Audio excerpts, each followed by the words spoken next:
Assalamualaikum warahmatullahi wabarakatuh. Innal hamdalillah nahmaduhu wa nasta'inuhu wa nastaghfiruh wa na'udzu billahi min shururi anfusina wa min sayyiati a'malina. May yahdihillahu fala mudilla lahu wa may yudlil fala hadiya lahu. Asyhadu an la ilaha illallah wahdahu la syarika lahu. Wa ashhadu anna Muhammadan 'abduhu wa rasuluhu alladzi la nabiyya ba'dah. Amma ba'd, fa inna asdaqal hadithi kalamullahi azza wa jal wa khairal hadi hadi Muhammadin sallallahu alaihi wasallam wa syarral umuri muhdatsatuha wa kullu muhdatsatin bid'ah wa kullu bid'atin dhalalah kullu dhalalatin finnar. Kaum muslimin jemaah salat maghrib yang dimuliakan oleh Allah subhanahu wa ta'ala, kita bersyukur pada Allah subhanahu wa ta'ala pada malam hari ini kita dimudahkan untuk menunaikan kewajiban penghambaan kita kepada Allah subhanahu wa ta'ala. Kita baru saja menunaikan ibadah salat maghrib, yang kemudian kita lanjutkan dengan kewajiban kita yang lain, yaitu kewajiban menuntut ilmu, kewajiban mempelajari dan mendalami agama kita, agama Islam. Kita semua mengetahui bahwa salah satu kewajiban yang banyak ditinggalkan kaum muslimin pada hari ini adalah kewajiban talabul ilm, kewajiban menuntut ilmu, mempelajari ajaran agamanya sendiri. Malam hari ini insyaallah ta'ala kita akan kembali melanjutkan pembahasan fikih kita, kajian fikih kita, di mana kita mengkaji dan membahas sebuah kitab yang berjudul Manhajus Salikin wa Tawdihul Fiqhi fid Din, yang ditulis oleh Syekh Abdurrahman bin Nasir As-Sa'di rahimahullahu ta'ala. Pertemuan kita yang lalu kita masih membahas bagian awal dari Kitabut Taharah, dan kita sudah menyelesaikan pembahasan tentang hukum-hukum yang berkaitan dengan air sebagai media, sarana atau sarana utama kita dalam melakukan proses taharah, proses bersuci. Nah, malam hari ini seharusnya kita melanjutkan pembahasan bab atau pembahasan bagian selanjutnya dalam Kitabut Taharah. Tapi karena munasabahnya, ya, kita mungkin kurang dari 1 pekan lagi akan memasuki bulan suci Ramadan, maka malam hari ini saya berinisiatif untuk kita membahas Kitabus Shiyam. Jadi kita loncat dulu ke pembahasan Kitab As-Shiyam, kitab tentang puasa, pada halaman 54. Ya, pada halaman 54 yang membawa kitabnya, silakan dibuka halaman 54.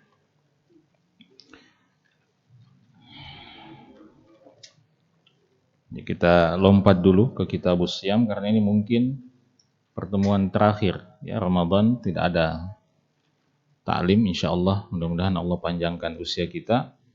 Kita bertemu lagi setelah bulan suci Ramadan. Ya, berarti nanti kalau kita sudah sampai pada Kitabuz Zakah, kitab zakat, ya, sebelum Kitabus Shiyam ini, ya, kita tidak bahas lagi Kitabus Shiyam. Ya. sudah dianggap selesai. Kalau selesai malam ini, kita loncat pada kitab berikutnya. Baik, beliau mengatakan Kitabus Siyam, kitab yang membahas tentang hukum-hukum seputar siyam atau puasa. Kita biasa atau dalam bahasa Arab biasa disebut kata as-siyam atau as-saum. Ya. Kata as-siyam maupun as-saum, ya, yang dalam bahasa Indonesia diterjemahkan sebagai puasa, dalam bahasa Arab makna asalnya adalah al-imsak, yaitu menahan diri untuk melakukan sesuatu. Ya. Jadi setiap bentuk komitmen untuk tidak melakukan sesuatu, menahan diri untuk tidak melakukan sesuatu, itu dalam bahasa Arabnya disebut sebagai apa? As-siyam atau as-saum.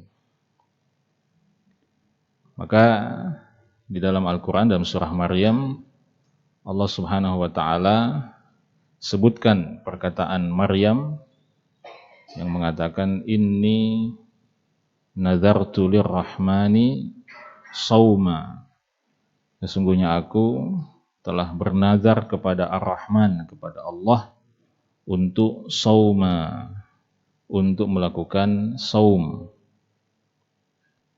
Yang dimaksud dengan saum di situ adalah menahan diri untuk tidak bicara. Menahan diri untuk tidak bicara. Jadi puasa ngomong, puasa bicara. Nah, sedangkan dalam terminologi fikih, dalam istilah fikih atau definisi fikihnya, as-siyam kata sebagian ulama adalah al-imsaku biniyatin an asya'in makhsusatin fi waqtin makhsus min syakhsin makhsus. Jadi siyam atau puasa itu adalah al-imsaku biniyah, menahan dengan niat. Jadi bukan sekedar menahan tapi harus diikuti dengan niat. Menahan diri dari apa? An asya'in makhsusah, dari hal-hal khusus yang telah ditentukan, ya. Fi waqtin makhsus, pada waktu yang juga sudah ditentukan. Min syakhsin makhsus, oleh orang yang juga sudah ditentukan kriterianya. Jadi itu menggambarkan, definisi itu menggambarkan pertama bahwa yang namanya puasa dalam pembahasan fikih itu pertama dia adalah menahan dengan niat. Jadi harus niat. Kalau tidak niat berarti tidak sah. An asya'in makhsusah, menahan diri dari apa? Dari hal-hal yang spesifik, yang sudah ditetapkan oleh syariat. Ya, yang kita tahu menahan diri untuk tidak makan, tidak minum, dan tidak melakukan hubungan suami istri. Jadi puasa itu menahan diri dari 3 hal spesifik ini. Jadi kalau ada orang mengatakan buang angin, bagaimana? Nah, buang angin tidak termasuk dalam hal-hal yang harus kita tahan pada saat puasa. Jadi meskipun antum buang angin 100 kali pada saat puasa, itu tidak membatalkan puasa. Buang air kecil itu tidak membatalkan puasa karena dia tidak termasuk dalam hal-hal yang tadi disebutkan. Nah, kapan kita harus menahan diri untuk hal-hal yang sudah disebutkan tadi itu? Fi waqtin makhsus, pada waktu yang telah ditetapkan secara spesifik. Yaitu sejak apa? Fajar sampai terbenam matahari, sampai waktu maghrib. Lewat waktu itu atau di luar waktu itu, maka yang tadi kita tinggalkan, yang tadi kita menahan diri untuk tidak melakukannya, itu sudah boleh. Nah, siapa yang wajib menahan itu? Maka disebutkan min syakhsin maksus, ya, dari orang-orang yang sudah ada kriterianya. Nanti akan disebutkan oleh Syekh di sini beberapa kriteria orang yang wajib menahan atau wajib untuk berpuasa itu. Ya, tentu yang pertama adalah muslim. Ya, nanti akan disebutkan.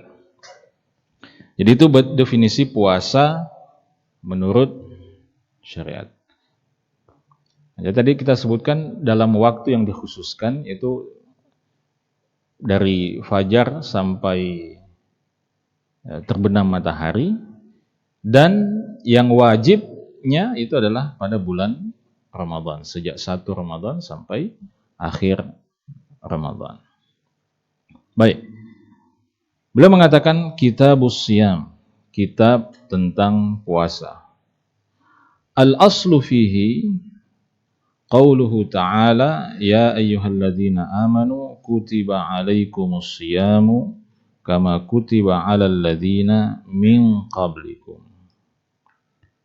Al-aslu fihi, al-aslu landasan dasarnya, ya, landasan atau dasar.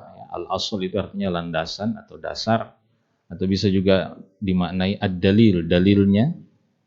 Dalil disyariatkannya puasa itu adalah qauluhu ta'ala, firman Allah Subhanahu wa ta'ala, ya ayyuhalladzina amanu, wahai sekalian orang-orang beriman, kutiba alaikumus siyam, telah diwajibkan atas kalian berpuasa, kama kutiba alal ladzina min qablikum, sebagaimana telah diwajibkan atas orang-orang sebelum kalian. Ya, di situ ada kata kutiba. Nah, kata kutiba inilah yang menunjukkan bahwa puasa itu disyariatkan, karena kutiba itu artinya furidha, ya, diwajibkan atau ditetapkan. Jadi ini dalil yang menunjukkan apa? Disyariatkannya berpuasa. Kemudian beliau mengatakan, wa yajibu siyamu ramadhana, dan wajib berpuasa di bulan Ramadan, ala kulli, atas setiap orang. Nah, ini di sini beliau mulai menyebutkan, ya, syarat-syarat wajibnya puasa. Siapa yang wajib berpuasa adalah mereka-mereka yang memenuhi kriteria atau memenuhi persyaratan itu. Jadi wajib puasa Ramadan ala kulli, bagi setiap orang yang bagaimana? Pertama, muslimin. Ya, setiap muslim. Muslimah bagaimana? Wajib atau tidak? Ya wajib, karena kalau disebut muslim, hukum asalnya wanita juga masuk, kecuali ada dalil yang mengkhususkan.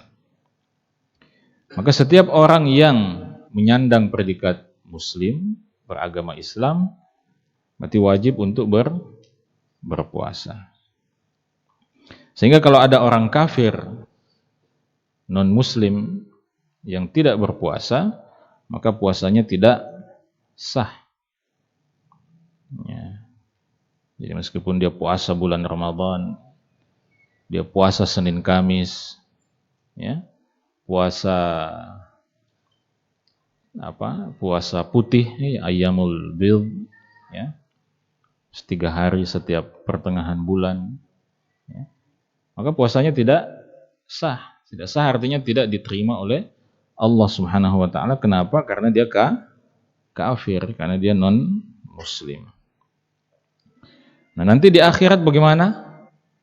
Ya, di akhirat dia juga akan dihukum oleh Allah Subhanahu wa ta'ala karena meninggalkan puasa ini. Sebagaimana juga dia akan dihukum oleh Allah Subhanahu wa taala karena meninggalkan kewajiban-kewajiban syariat lainnya seperti sholat, zakat, haji, dan yang lain sebagainya. Ya. Itu yang pertama, muslim. Yang kedua, balighin. Baligh. Ya. Jadi yang baligh, syarat yang kedua wajibnya berpuasa itu adalah apa? Baligh.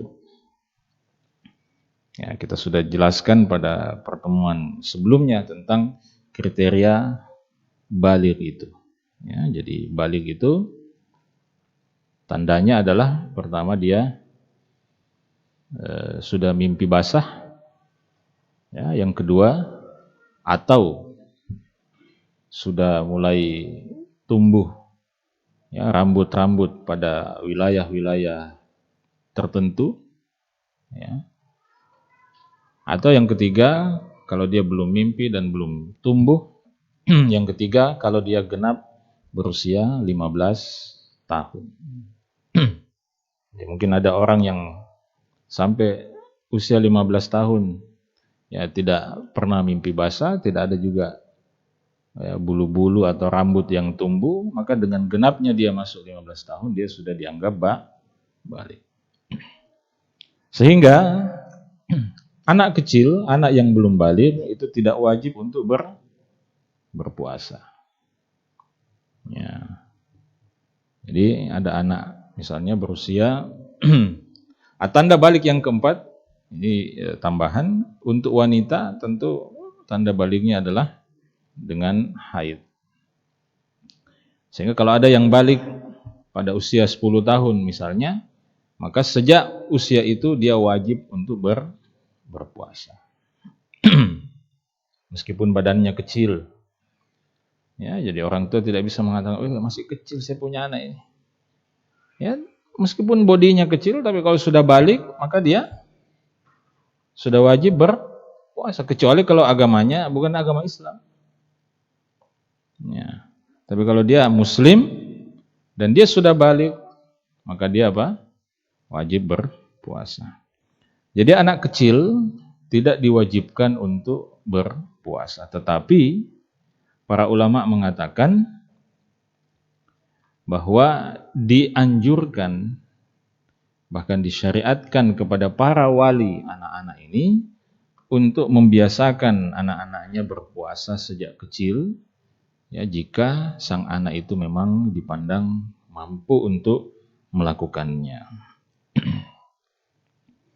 Ya, dalam salah satu hadis yang diriwayatkan oleh sahabat Ar-Rabi' bin Muawwidh, beliau mengatakan ya, bahwa di zaman Nabi SAW itu fakunna ba'da dzalika nasum, ini tentang puasa Asyura.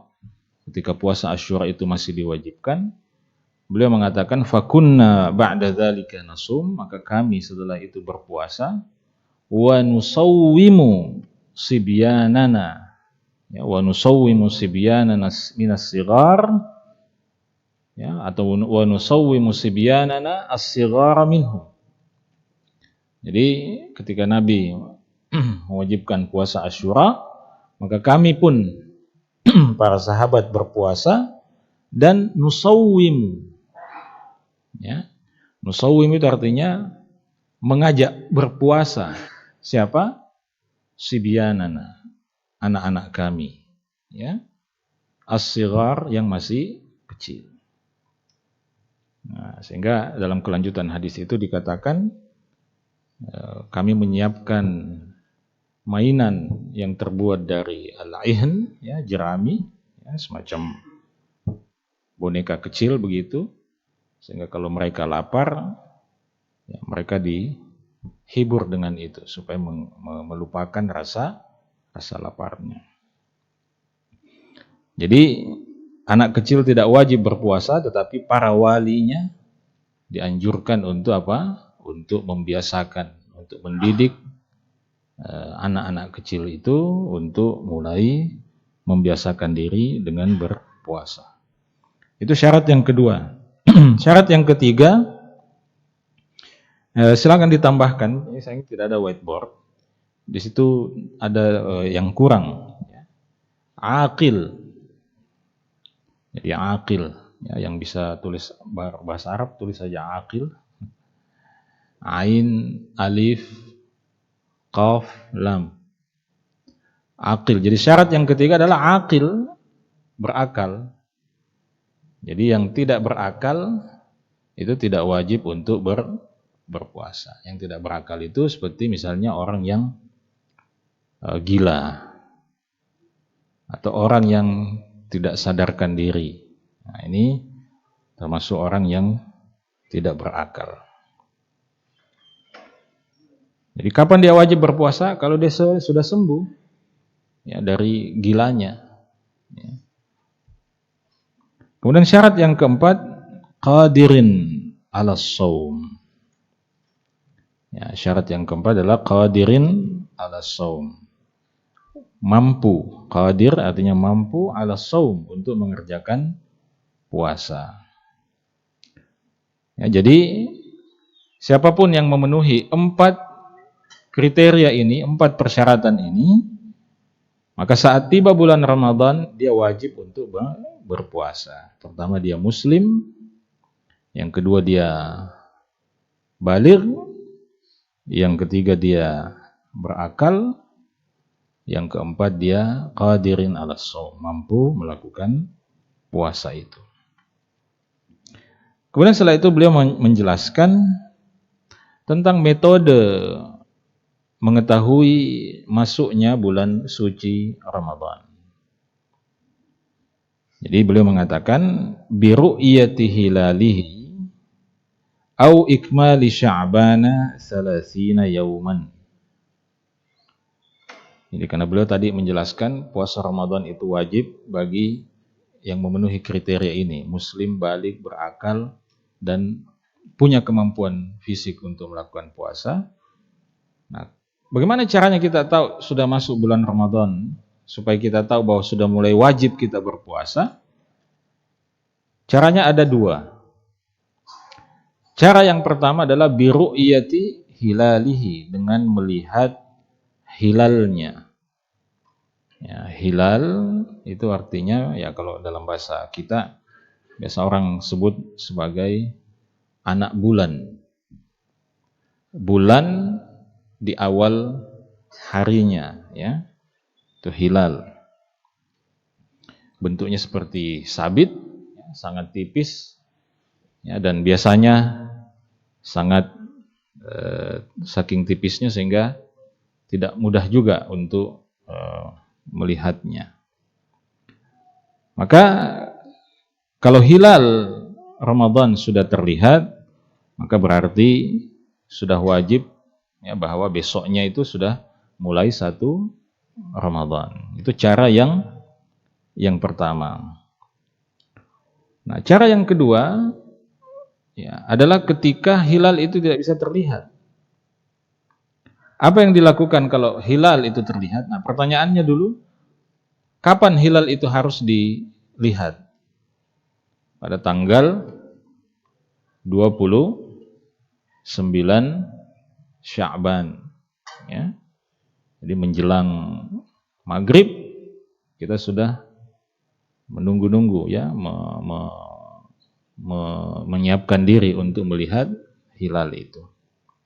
Nah, kalau terlihat hilal itu, maka berarti besok sudah 1 Ramadan. Nah, kalau hilal itu tidak terlihat, maka apa yang dilakukan? Maka yang dilakukan langkah yang kedua, metode yang kedua, yaitu apa? Ikmali sya'bana 30 yauman. Menggenapkan, menyempurnakan, ikmal itu artinya menyempurnakan Sya'ban, bulan Sya'ban 30 yauman menjadi 30 hari. Karena bulan-bulan dalam tahun Hijriah itu kalau bukan 29 dia 30 hari. Nah, karena hilal Ramadan tidak terlihat, maka kita genapkan Sya'ban menjadi 30 hari, berarti 1 Ramadan adalah lusanya. Ya. Jadi kalau anggaplah misalnya 29 Sya'ban itu hari ini, misalnya hari apa ini, Selasa, dan terlihat, maka berarti hari Rabu adalah 1 Ramadan. Tapi kalau hilal tidak terlihat pada hari ini, maka berarti 1 Ramadan adalah hari Kamis. Karena kita menggenapkan Sya'ban menjadi 30 hari. Nah, apa dalilnya, apa landasannya? Landasannya adalah hadis Nabi sallallahu alaihi wasallam. Qala sallallahu alaihi wasallam, Rasulullah SAW bersabda, "Idza ra'aitumuhu," apabila kalian melihatnya, "fasumu," maka berpuasalah. Maksudnya apabila kalian sudah melihat hilal, maka mulailah berpuasa di bulan Ramadan. Wa idza ra'aitumuhu, dan apabila kalian melihatnya lagi, maksudnya melihatnya lagi di akhir Ramadan, fa'aftiru, maka berbukalah. Maksudnya berbukalah berarti sudah selesai bulan Ramadan dan besok adalah hari raya Idul Fitr. Fa in ghumma 'alaikum, maka jika kalian ditutupi atau pandangan kalian tertutupi oleh awan, faqduru lahu, maka perhitungkanlah ya, bulan Ramadan itu. Muttafaqun alaih, hadis ini diriwayatkan oleh Bukhari dan Muslim.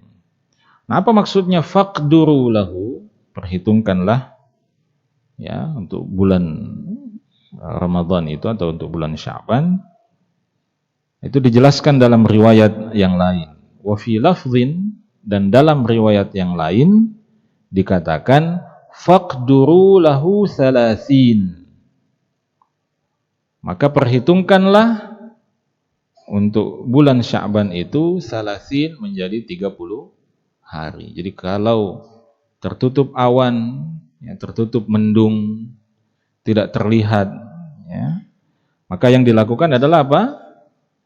Kita genapkan hitungan Sya'ban menjadi 30 hari. Nah, dijelaskan lagi dalam riwayat yang lain, wa fi lafdhin, dan di dalam redaksi yang lain disebutkan fa'akmilu iddata Sya'bana 30. Fa'akmilu, maka sempurnakanlah iddata, bilangan Sya'bana, bulan Sya'ban, 30 menjadi 30 hari. Rawahul Bukhari, hadis ini diriwayatkan oleh Imam Bukhari. Jadi di sini saya ingin berikan catatan sedikit. Kita lihat di sini bagaimana Syekh menyebutkan beberapa riwayat untuk hadis yang kurang lebih sama kandungannya. Ya.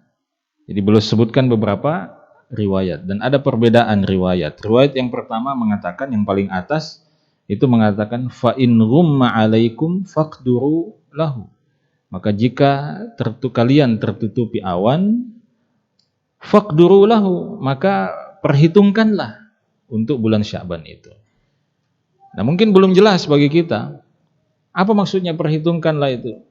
Maka itu dijelaskan dengan cara kita melihat riwayat yang lain dari hadis itu, yang mengatakan faqduru lahu 30, perhitungkanlah bulan Sya'ban itu menjadi 30. Nah, kita baca lagi riwayat yang lain semakin jelas, fa akmilu iddata Sya'bana 30, maka sempurnakanlah jumlah bilangan Sya'ban menjadi 30 hari. Jadi itulah fungsinya mengapa para ulama hadis itu ketika meriwayatkan hadis, maka mereka meriwayatkan semua ya, bentuk redaksi hadis itu dari semua jalurnya. Ya. Di samping sebagai bentuk amanah ilmiah, ya, menunaikan amanah ilmiah menyampaikan hadis-hadis Nabi SAW. Nah, yang kedua ini manfaatnya bahwa antara satu riwayat dengan riwayat yang lain itu akan saling menjelaskan, ya, saling menjelaskan. Nah, jadi Kesimpulannya, cara untuk mengetahui masuknya bulan Ramadan itu hanya dua ini. Tidak ada cara yang lain. Yang pertama apa?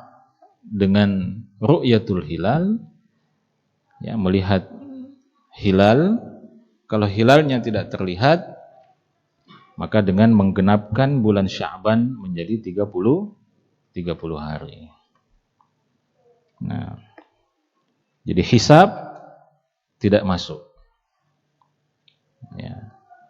Hisab itu tidak dimasukkan sebagai metode untuk mengetahui masuknya awal Ramadan.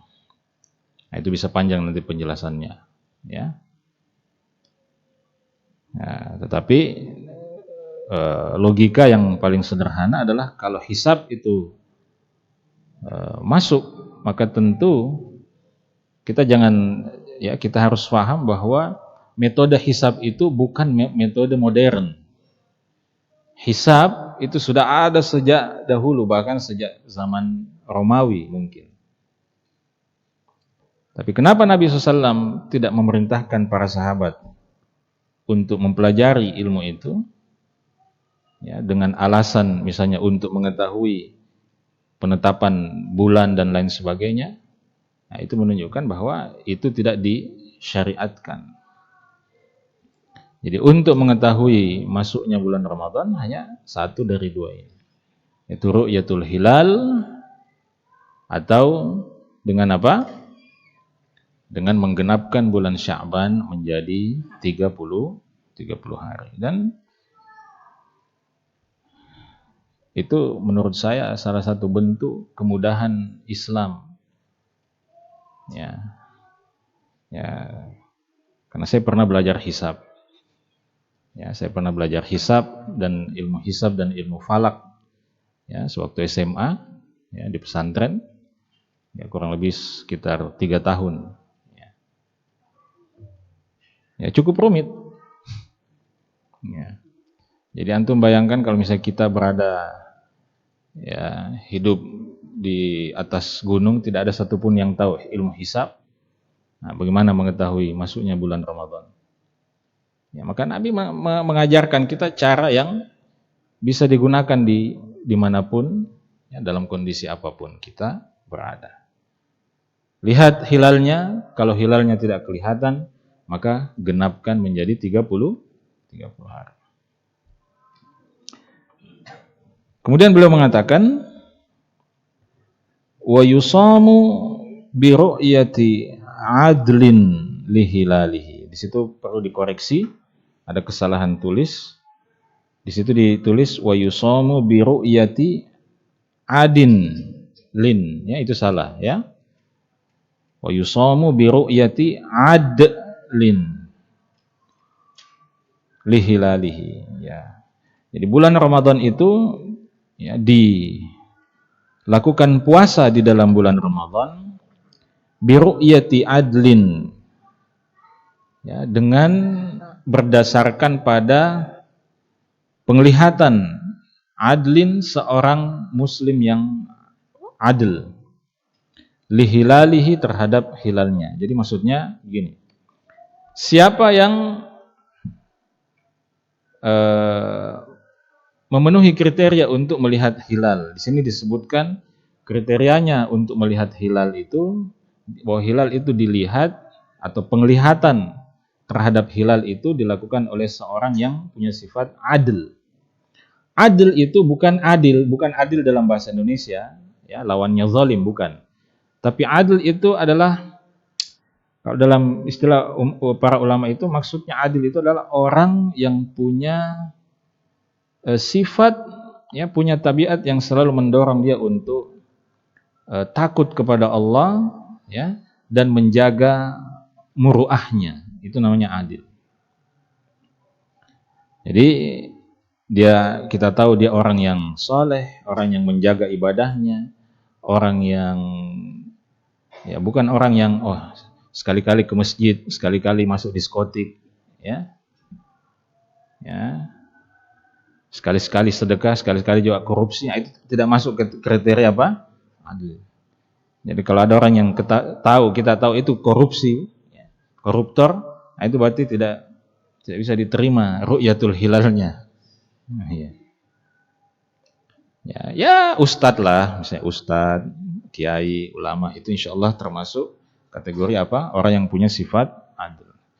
Jadi kalau ada satu orang yang punya kriteria adil ini, melaporkan kepada kita atau menyampaikan kepada kita bahwa dia sudah melihat hilal, maka itu sudah cukup. Jadi dia pergi melapor kepada qadhi, kepada pemerintah, saya sudah melihat hilal, ya, maka persaksiannya itu sudah cukup, ya, sudah bisa diterima untuk menetapkan masuknya awal Ramadan. Nah, wala yuqbalu fi baqiyati syuhur illa adlan. Ya, wala yuqbalu, namun tidak bisa diterima persaksian seperti itu fi baqiyati syuhur, pada bulan-bulan yang lainnya, illa, kecuali adlan, kecuali kalau persaksian itu disampaikan oleh dua orang yang punya sifat adil tadi itu. Jadi di sini beliau mengecualikan. Jadi untuk bulan Ramadan boleh kalau hanya satu orang adil yang menyampaikan, tapi untuk bulan-bulan yang lain di sini beliau menyebutkan harus dua orang. Baik. Kemudian selanjutnya beliau mengatakan, wa yajibu, jadi ini sudah selesai pembahasan tentang bagaimana menentukan masuknya bulan Ramadan. Selanjutnya beliau mulai menjelaskan tentang bagaimana kita melaksanakan puasa itu. Beliau mengatakan, wa yajibu tabyitun niyati li siyamil fardhi. Wa yajibu, dan wajib, tabyitun niyah. Tabyitun niyah itu artinya membermalamkan niat. Apa itu membermalamkan niat? Meniatkan puasa sejak malam hari, ya, li siyamil fardhi, untuk puasa yang fardu hukumnya. Jadi untuk puasa-puasa yang fardu, puasa-puasa yang wajib kita lakukan, itu wajib diniatkan sejak malam hari. Entah itu puasa Ramadan atau puasa fardu, puasa wajib lainnya. Misalnya apa? Ada orang mau mengqadha, ya, mengganti puasa Ramadannya di bulan Muharram, maka dia wajib meniatkan bahwa besok saya akan mengerjakan puasa qadha. Atau ada orang yang bernazar, kalau saya lulus, ya, ujian nasional, saya puasa 1 minggu, misalnya 7 hari. Maka malam harinya ketika dia akan melaksanakan itu, dia wajib apa? Meniatkan sejak malam hari. Nah, kapan dia meniatkan? Ya, para ulama mengatakan fi ayyi juz'in min ajza al-lail. Dia boleh meniatkan itu pada bagian manapun di bagian malam hari. Misalnya malam hari itu kan definisinya apa? Yang mulai terbenam matahari itu sudah malam. Jadi misalnya ketika azan maghrib berkumandang, dia mengatakan, insyaallah besok saya ini niat untuk ini puasa. Ya. Atau misalnya setelah makan malam dia niatkan besok saya mau puasa. Pokoknya di bagian manapun, pada bagian malam itu dia meniatkan, maka itu sudah cukup. Ya. Dan yang namanya niat itu bukan melafadzkan nawaitu shauma ghadin dan seterusnya, bukan. Karena niat itu, kata para ulama, an-niyatu tatba'ul ilm. Niat itu mengikuti pengetahuan kita. Jadi kalau kita tahu bahwa besok sudah Ramadan dan kita mau puasa Ramadan, maka itu sudah nih. Ya, bahkan para ulama mengatakan ketika kita makan sahur, Ya, dan kita tahu bahwa ini saya lagi makan sahur untuk puasa, ya, puasa besok. Maka makan sahur kita itu sudah niat. Ya. Ya, makanya makan sahurnya harus sebelum subuh, jangan sesudah subuh. Karena kan niatnya harus pada waktu malam sebelum subuh. Nah, kalau makan sahurnya sesudah subuh berarti sudah ya. Nah, jadi wajib. Ya, sekali lagi niat itu sekali lagi bukan dengan melafadzkan nawaitu shauma ghadin dan seterusnya, bukan. Tapi begitu kita dalam hati kita, oh ya, besok 1 Ramadan. Besok 3 Ramadan. Nah, saya mau puasa. Sudah, itu sudah niat, sudah selesai. Jadi kita sudah menunaikan kewajiban kita untuk berniat puasa. Itu untuk puasa fardu, puasa yang wajib. Bagaimana kalau puasa sunnah? Beliau mengatakan wa amman naflu, dan adapun puasa sunnah fayajuzu, itu boleh biniyatin minan nahar, boleh niatnya dilakukan pada waktu pagi hari atau pada waktu siang hari.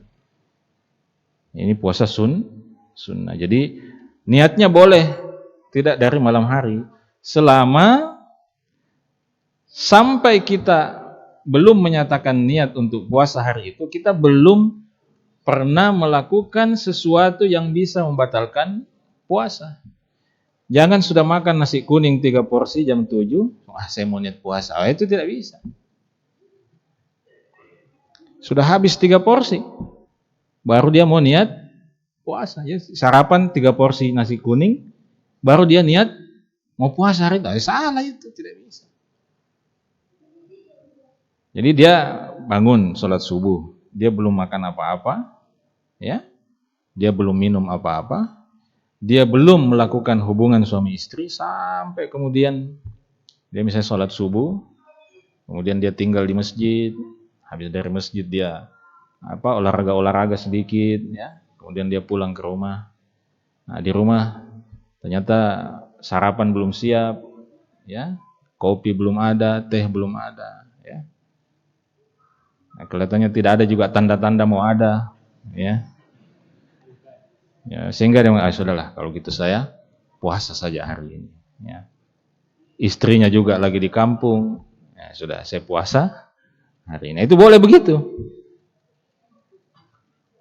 Ya, kan seperti yang dilakukan oleh Nabi SAW. Pada suatu ketika beliau pulang ke rumah bertemu dengan Aisyah radhiyallahu taala anha. Kemudian beliau bertanya, apa ada yang bisa dimakan? Ya, Aisyah mengatakan tidak ada. Lalu beliau mengatakan, kalau begitu saya berpuasa. Ya, jangan seperti tadi, ya, sholat subuh, habis sholat subuh pergi ke warkop. Ya, di warkop habis 3 gelas kopi, ya, nasi kuning 3 piring. Bilang, saya mau puasa. Kebetulan hari Senin ini hari, saya mau puasa Senin Kamis. Salah. Ya.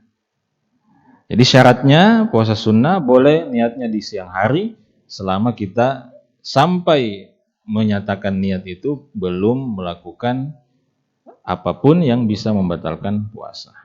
Baik. Kemudian setelah itu beliau menyebutkan apa yang disebut dalam istilah atau dalam pembahasan fikih sebagai ahlul a'dzar. Orang-orang yang mempunyai uzur untuk tidak berpuasa di bulan Ramadan. Yang pertama adalah beliau katakan wal maridul ladzi yatadarraru bis-shaum, dan orang sakit yang mendapat mudarat dengan puasanya, wal musafiru, serta orang yang sedang melakukan perjalanan, musafir. Jadi orang sakit yang mendapat mudarat, ya, yang mendapatkan bahaya, ya, terganggu bisaumi dengan puasanya. Wal musafir, dan seorang yang musafir itu lahuma, keduanya dibolehkan untuk al-fitru, berbuka, wasyam, atau berpuasa. Ya. Jadi orang sakit ya dan musafir itu boleh memilih antara apa? Buka, tidak puasa, atau berpuasa. Nah, para ulama membagi untuk klasifikasi orang-orang sakit dalam puasa ini, ya, sebagian ulama membagi menjadi 3. Yang pertama, orang sakit yang la yatadarraru bisaumihi. Orang sakit yang tidak mendapat mudarat ya dengan sakitnya kalau dia berpuasa. Maka yang seperti ini ya dia tetap wajib untuk berpuasa. Ini rinciannya, kita rinci. Jadi kita sakit, ada orang sakit, tapi sakit itu, penyakit itu tidak membawa mudarat bagi dia. Artinya kalau dia puasa juga dengan sakit itu, dia tidak sampai mati atau tidak sampai masuk rumah sakit. Maka yang seperti ini sakitnya itu dia tetap wajib untuk berpuasa. Seperti apa misalnya? Seperti orang flu.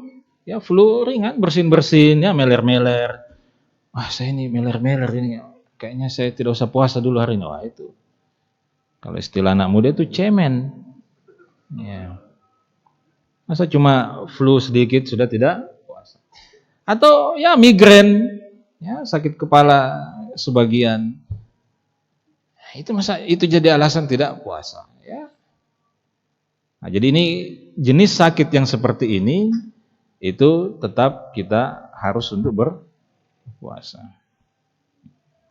Nah, yang kedua adalah kalau sakit itu kata para ulama ayyashqa alaihil maradu walam yatadarrar. Sakit itu berat tapi tidak sampai juga membawa mudarat. Kalau tadi sakitnya ringan. Ya, sakitnya ringan. Ya, kalau ringan sudah pasti tidak membawa mudarat. Nah, yang kedua ini kalau sakitnya berat tapi tidak sampai membawa mudarat, ya. Mudarat itu ya kira-kira tidak sampai bertambah sakitnya, bertambah parah sakitnya kalau dia berpuasa, ya. Tapi memberatkan dia. Ya. Maka dalam kondisi seperti ini dia dianjurkan untuk berbuka. Dianjurkan tidak berpuasa. Itu kira-kira contohnya seperti apa? Ya kira-kiranya contohnya mungkin kalau seperti orang demam cukup tinggi misalnya. Itu berat. Ya, demam sampai misalnya tidak bisa bangun ya, dari tempat tidur. Itu berat. Tapi tidak sampai membawa mudarat. Ya. Kecuali kemudian setelah demam tinggi itu periksa darah ternyata positif DBD, nah itu nanti masuk kriteria yang ketiga. Yaitu apa? Kalau dia berpuasa, maka puasa itu akan membawa bahaya bagi dia, membawa mudarat bagi dia. Ya, bisa langsung innalillahi wa inna ilaihi rajiun, atau bisa masuk rumah sakit, atau bisa membuat penyakitnya semakin parah. Ya, misalnya dia dehidrasi. Nah, itu kan orang dehidrasi harus diinfus, harus ada tambahan cairan. Kalau dia berpuasa malah bisa mati. Maka yang kondisi ketiga ini justru dia diwajibkan untuk tidak puasa dan haram hukumnya bagi dia untuk berpuasa. Nah, jadi itu 3 kriteria orang yang sakit. Jadi kita lihatlah kira-kira nanti sakit kita itu termasuk yang mana. Ya, kalau cuma flu-flu saja, ya masuk-masuk angin, ya, nah itu tidak usah buka. Ya. Nah, kemudian yang musafir juga para ulama membagi musafir itu menjadi beberapa kriteria. Kriteria yang pertama ayyastawiya indahu al-fitru was-shaum. Ya, orang yang melakukan perjalanan musafir tapi antara puasa dengan tidak puasa itu sama saja levelnya. Artinya Ya seperti contohnya hari ini kalau kita ke luar kota naik pesawat misalnya, itu kan ya praktis tidak ada pengaruhnya, ya. Artinya tidak menyulitkan, tidak memberatkan, ya. Maka dalam kondisi seperti itu, ya, kita dianjurkan untuk tetap berpuasa, ya, dianjurkan tetap berpuasa. Kenapa? Karena kalau kita berpuasa dalam kondisi seperti itu lebih cepat menghilangkan beban kita. Ya, kalau istilah para ulama itu abra'ul zimmah. Lebih cepat, lebih menyegerakan kita terlepas dari kewajiban dan tanggung jawab untuk melaksanakan puasa itu. Dan semakin cepat kita menunaikan kewajiban itu semakin baik. Jangan tunda-tunda. Ya. Kondisi yang kedua adalah kalau puasa itu lebih berat daripada berbuka, tapi kalaupun kita puasa dalam kondisi itu tidak sampai membawa mudarat bagi kita. Maka dalam kondisi seperti ini, ya, sebaiknya kita berbuka. Ya, sebaiknya kita berbuka. Nah, kondisi yang terakhir, yang ketiga adalah sama tadi. Kalau puasa justru lebih berat mudaratnya, ya lebih lebih berat untuk dikerjakan dan membawa mudarat, bisa membuat kita kehilangan nyawa misalnya. Maka dalam kondisi seperti ini berbuka menjadi sesuatu yang diwajibkan. Baik. Selanjutnya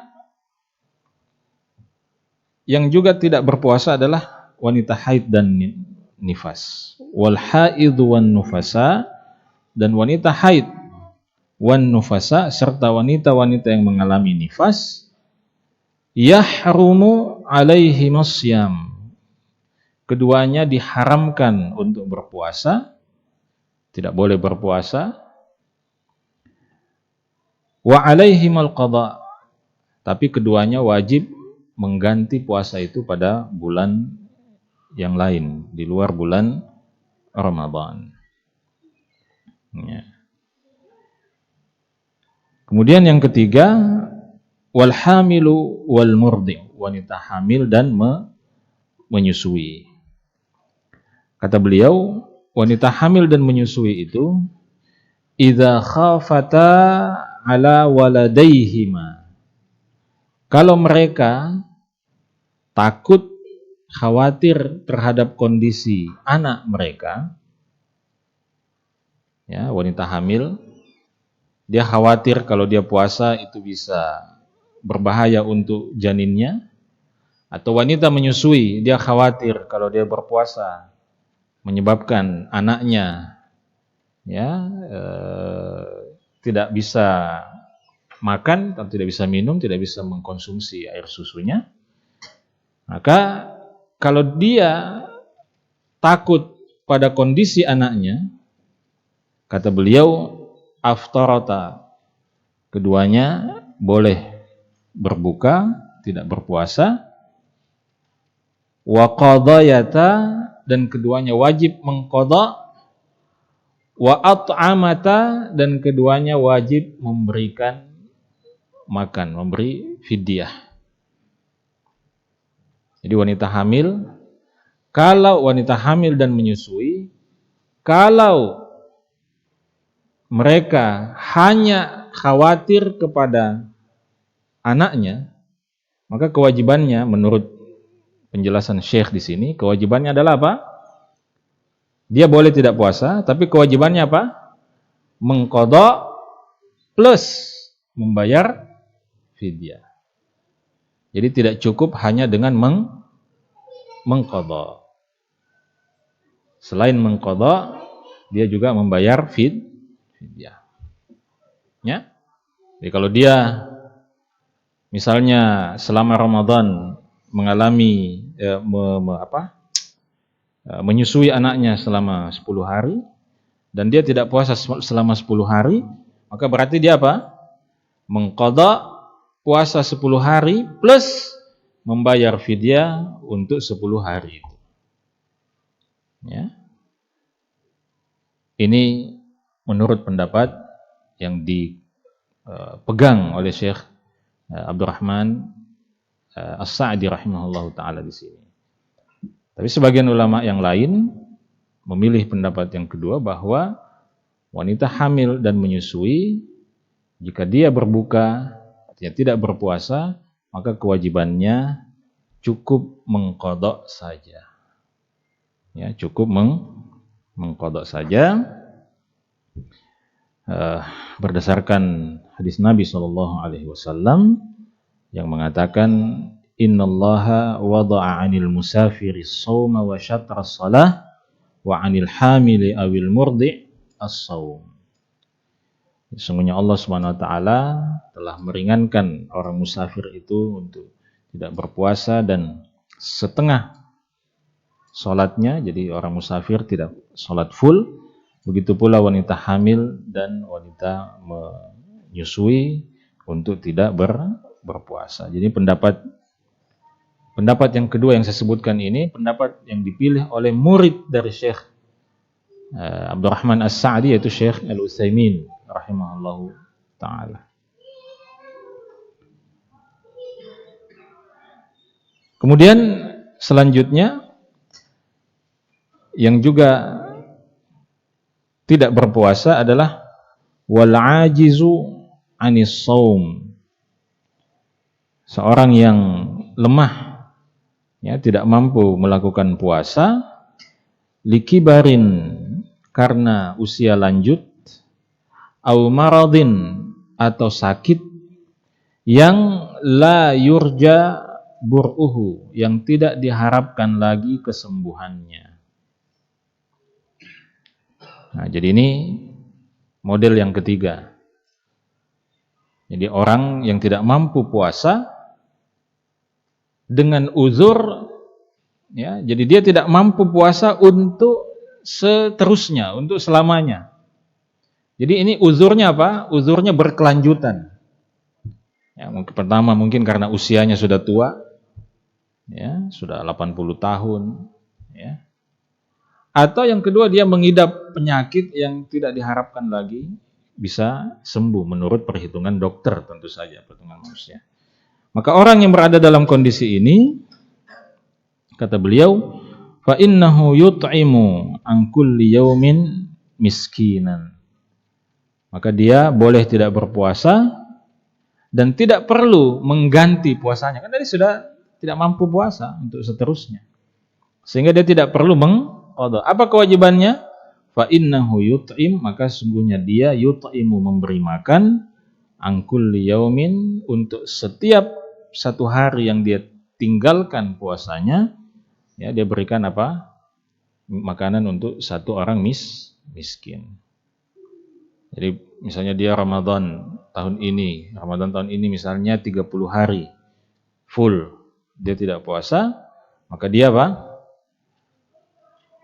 Harus membayar fidyah, memberi makan 30 orang miskin. Nah, caranya boleh setiap hari, tanggal 1 Ramadan dia kasih 1 orang, tanggal 2 dia kasih 1 orang, tanggal 3 dia kasih 1 orang, atau dia rapel sekalian 30 porsi itu, 30 porsi makanan, dia langsung serahkan pada tanggal berapa, misalnya tanggal 25 Ramadan ke tanggal 27 Ramadan ke tanggal, sekaligus dia rapel, ya, dia kumpulkan misalnya 30 orang miskin untuk diberikan makanan sebanyak 30 porsi. Ya.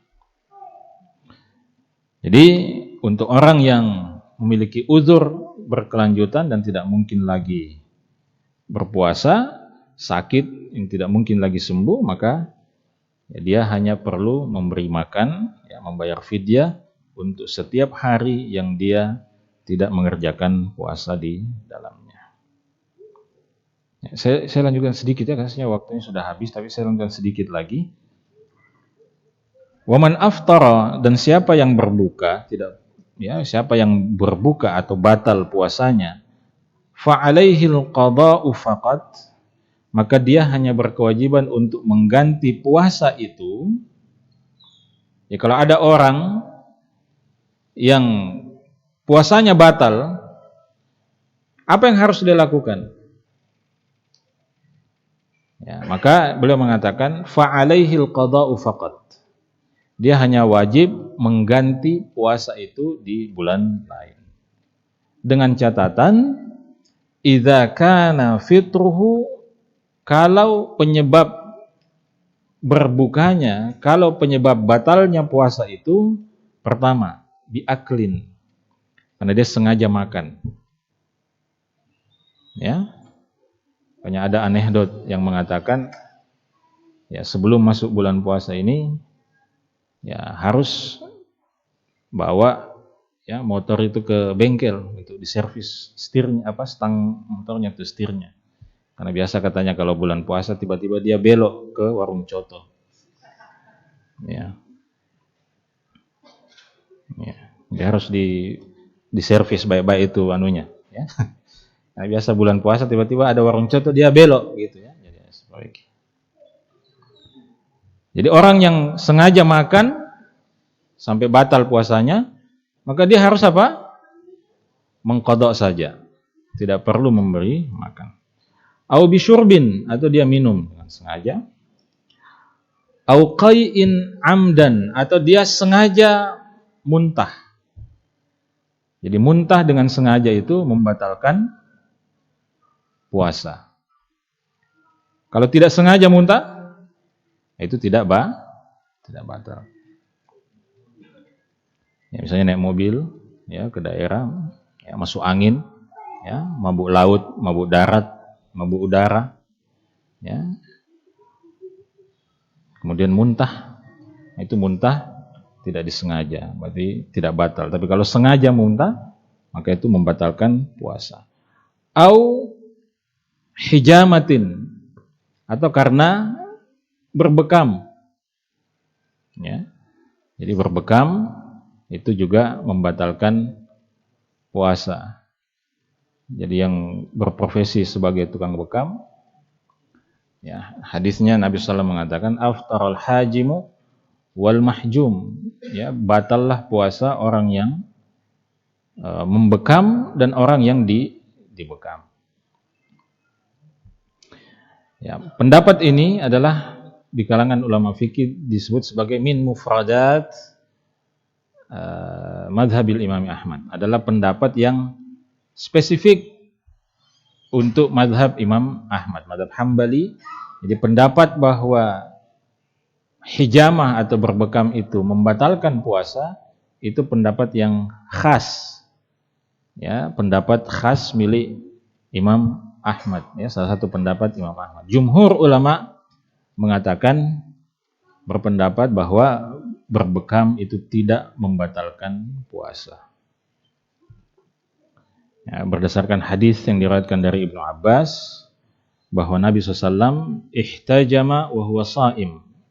Nabi SAW pernah berbekam pada saat beliau sedang berpuasa. Jadi bagaimana dengan hadis yang tadi yang mengatakan bahwa seorang yang membekam dan dibekam itu batal puasanya? Nah, para ulama jumhur, ya, atau jumhur ulama mengatakan hadis ini ya dimaknai atau difahami menunjukkan makruhnya, ya makruhnya apa? Berbekam pada saat berpuasa, karena melakukan bekam pada saat sedang berpuasa itu bisa melemahkan fisik orang yang sedang berpuasa. Karena itu jumhur ulama mengatakan bekam tidak membatalkan puasa, tetapi dia makruh dilakukan oleh orang yang berpuasa. Tapi menurut mazhab Imam Ahmad, bekam itu membatalkan puasa, sebagaimana yang disebutkan oleh Syekh di sini. Jadi makan sengaja, minum dengan sengaja, muntah dengan sengaja, berbekam itu membatalkan puasa, dan siapa yang melakukannya maka dia hanya wajib untuk mengqadha, ya mengganti puasanya. Atau yang terakhir beliau sebutkan imna'in, ya, bimubasyaratin. Imna'in itu artinya keluar mani, ya, keluar mani, bukan uang, ya, bukan uang, ya, mani. Imna'in, keluar mani, bimubasyaratin, disebabkan terjadinya kontak fisik, ya, dengan istri, ya, dengan pasangan. Nah, kontak fisik ini terbagi dua. Ya, para ulama mengatakan mubasyarah atau kontak fisik ini terbagi dua. Yang pertama namanya mubasyarah fi madunal farj. Kontak fisik yang terjadi di luar, ya, wilayah, di luar area mohon maaf, ya, kemaluan. Ya. Misalnya, ya ini tentu agak berat, ya, berbicara kalau banyak jomblo di sini nih, ya. Misalnya suami mencumbu istrinya, memeluk istrinya, mencium istrinya, ya. Ini namanya kontak fisik tapi di luar area kemaluan. Kalau ini dilakukan oleh orang yang berpuasa sampai kemudian dia mohon maaf, keluar mani, ya, dia orgasme, maka puasanya batal. Tapi dia hanya berkewajiban untuk mengganti puasa itu, mengqadha puasa itu pada hari yang lain. Kenapa? Karena kontak fisiknya terjadi di luar area, ya, di luar wilayah kemaluan. Nah, jenis kontak fisik yang kedua adalah al-mubasyarah fil farj. Kontak fisik yang terjadi di area kemaluan. Kalau terjadi itu, maka tidak perlu, mohon maaf, tidak perlu menunggu keluar mani. Pokoknya begitu terjadi kontak fisik, puasanya batal dan dia wajib membayar kafarat jima'. Itu sudah terjadi namanya jima', hubungan suami istri. Maka yang melakukan itu, baik suami maupun istri, itu wajib membayar kafaratul jima'. Apa kafaratul jima'? Pertama, membebaskan budak. Kalau tidak mampu, berpuasa 2 bulan berturut-turut. Ya, jadi pikir-pikir memang, ya, resikonya, ya, 2 bulan, bukan 2 bulan yang dipecah-pecah, bisa dibagi 12 bulan, tidak, berturut-turut. Ya. Ya, jadi itu. Kalau tidak mampu, maka yang ketiga adalah apa? Memberi makan 60 orang miskin. Urutannya seperti itu, hierarkinya seperti itu. Ini bukan multiple choice. Saya maunya ini, enggak. Urutannya begitu, ya. Urutannya begitu. Harus membebaskan budak dulu. Kalau tidak mampu, baru pindah yang kedua. Kalau belum tidak mampu yang kedua, baru pindah yang ketiga. Nah, kalau tidak mampu lagi yang ketiga ini, nah maka ya sudah. Berarti memang dia sangat parah, ya sudah tidak. Ya dia. Jadi itu apa namanya? 2 bentuk mubasyarah, bentuk kontak fisik, ya, yang dilakukan oleh orang yang berpuasa. Pertama tadi apa? Kontak fisik yang hanya mewajibkan dia mengganti pada bulan yang lain, yaitu yang terjadi di luar daerah kemaluan. Yang kedua, yang terjadi di daerah kemaluan, itu mewajibkan dia harus membayar kafarat. Maka di sini beliau mengatakan, illa, kecuali man aftara, orang yang batal puasanya bijima'in, karena melakukan jima' atau hubungan suami istri, fa innahu, maka sungguhnya dia yaqdi, harus mengganti puasanya pada hari itu, wa yu'tiqu raqabatan, dan membebaskan budak. Fa illam yajid, kalau dia tidak mampu untuk itu, fa yasumu syahraini, dia berpuasa 2 bulan mutatabi'aini, berturut-turut. Fa illam yastati, maka kalau dia tidak mampu, fa it'amu sittina miskinan, maka dia wajib memberikan makan kepada 60 orang miskin. Ini berdasarkan hadis Nabi SAW, ya, yang menceritakan tentang seorang sahabat yang tiba-tiba datang menemui Nabi SAW mengatakan, halaktu ya Rasulullah, celaka aku wahai Rasulullah. Kenapa? Saya waqa'tu ala mraati, saya sudah melakukan hubungan suami istri di bulan Ramadan, di siang hari bulan Ramadan. Ya. Maka Nabi mau menjelaskan ini, menyuruh dia untuk membebaskan budak, dia tidak mampu, berpuasa 2 bulan dia tidak mampu, memberi makan 60 orang, ternyata dia juga tidak mampu, akhirnya dia justru diberi kurma oleh Nabi SAW, karena miskin betul kamu ini ya. Nah, tapi sekali lagi tidak bisa kita mengatakan kalau begitu itu saja. Padahal sebenarnya kita mampu kan, ini ukurannya adalah ukuran ketakwaan kepada Allah. Jadi sejauh mana, sebesar apa rasa takut Anda kepada Allah, itulah yang kemudian menentukan apakah Anda akan mengaku dengan jujur bahwa saya mampu atau tidak. Saya mampu membebaskan budak atau tidak. Saya mampu puasa 2 bulan berturut-turut atau tidak. Saya mampu memberi makan 60 orang miskin atau tidak. Ya, kalau kita mampu kemudian mengaku-ngaku tidak mampu, ya tidak apa-apa juga. Nah, tidak ada hukumannya di dunia, tapi ya tunggu saja di akhirat, kan begitu. Baik, saya sebenarnya berharap bisa selesai sampai akhir kitabus Syam, tapi waktu ya sudah terlalu jauh, masuk waktu Isya. Kita cukupkan pembahasan ini, mudah-mudahan ada manfaatnya untuk menyegarkan ilmu kita tentang bulan Ramadan, tentang puasa Ramadan. Mudah-mudahan kita semua diberikan karunia, kesempatan untuk bertemu dengan bulan suci Ramadan dan menyelesaikan ibadah Ramadan dengan sebaik-baiknya. Subhanakallahumma bihamdik,